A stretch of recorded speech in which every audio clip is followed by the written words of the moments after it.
Hi guys, जय माता दी। तो आज मेरे घर में नाग देवता की पूजा होने वाली है। तो वैसे तो गांव में सबके घरों में होने वाली होगी, क्योंकि छोटी दीपावली आने तक सबके घर में नाग देवता की पूजा हो जाती है। तो आज मैं बनाऊंगी बहुत सारी गुजिया, जो कि बन के रेडी हो गई है और मैं इसको तलूँगी। अब इसको तलने के बाद अब मैं आपको दिखाती हूँ। अब मैं जा रही हूँ नाग देवता की पूजा करने। तो यहाँ पे मैं और मम्मी और दादी गए थे, दीदी भी गई थी साथ में, जो वो साथ में, तो हम सब गए थे पूजा करने। तो हम लोग पूजा कर रहे थे। अब आई बारी हवन करने की। तो हवन करने के लिए अगर बाहर हवा चल रही हो तो आग कैसे ही चल सकती है। तो बहुत ही मुश्किल से आग जल पाई और वहाँ से बहुत सारी चीज़ें दादी ने मुझे ला के दी, तब तो वो आग जली और हवन के लिए रेडी हो गई। तो मम्मी जी ने उस पर हवन किया और अब चलते हैं। हम पूजा करने के बाद अब चलते हैं अपने घर। तो अब मैं बनाऊंगी खाना। तो मैंने सब्ज़ी बनाई थी आलू गोभी की। तो अब मैं डालूँगी टमाटर की प्यूरी और फिर उसके बाद डालूँगी मसाले थोड़े से और इसको थोड़ा भुनने दूँगी। इसके बाद रेड चिली पाउडर और हल्दी डालूँगी। इसके बाद थोड़ा उसको मिक्स करने के बाद अब इस पर मैं आलू ऐड करूँगी। तो आलू ऐड करने के बाद इसको अच्छे से तल लूँगी। तलने के बाद इसको मैं अच्छे से, गोभी डालने के बाद अच्छे से इसको भी तल लेती हूँ। फिर इस पर थोड़ा सा नमक डाल के, स्वाद के अनुसार आप अपना नमक कम ज़्यादा कर सकते हैं जितना आपको खाना हो। तो इस पर पानी ऐड करने के बाद अब मेरी सब्ज़ी पक ही रही थी। तो अब साथ में चावल भी चढ़ा हुआ था, तो उसको भी देखना ज़्यादा ज़रूरी था क्योंकि जल जाता है फिर। अब मेरी सब्ज़ी बन के रेडी ही हो गई थी।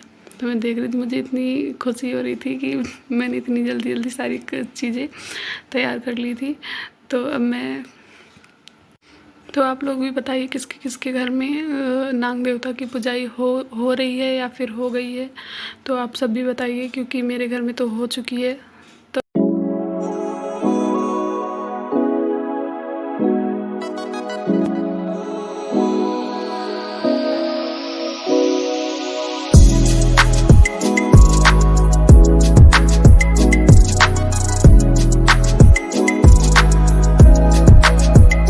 तो फाइनली मेरी सब्ज़ी बन के रेडी हो गई। तो अब मैं रायता बनाऊंगी। तो मट्ठे में मैंने डाल दिया है खीरा और नमक डाला है मैंने थोड़ा स्वाद के अनुसार। अब मैं डालूंगी भुना हुआ जीरा। अब मैं डालूंगी रेड चिली पाउडर और अब तड़का लगाने के लिए मैं रेडी कर रही हूँ। तो मैंने डाला है जीरा और खड़ी धनिया डाली है और अब मैं डालूँगी थोड़ा सा हींग। थोड़ी देर पकने देते हैं और अब इसके बाद डालूँगी मैं थोड़ी सी हींग। तो अब मैं हींग डालने के बाद अब मैं रायते पर तड़का लगाऊंगी। तो पिछली बार मैंने तो बनाई थी बहुत सारी चीज़ें करवा चौथ पर, तो मैंने नहीं बताया था क्योंकि मैं बहुत बिज़ी थी। तो इस बार मैं एक एक चीज़ बता रही हूँ, तो आप भी बना सकते हैं।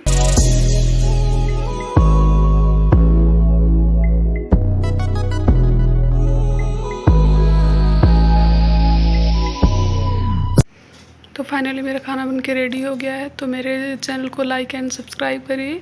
मिलते हैं नेक्स्ट ब्लॉग में। Bye bye.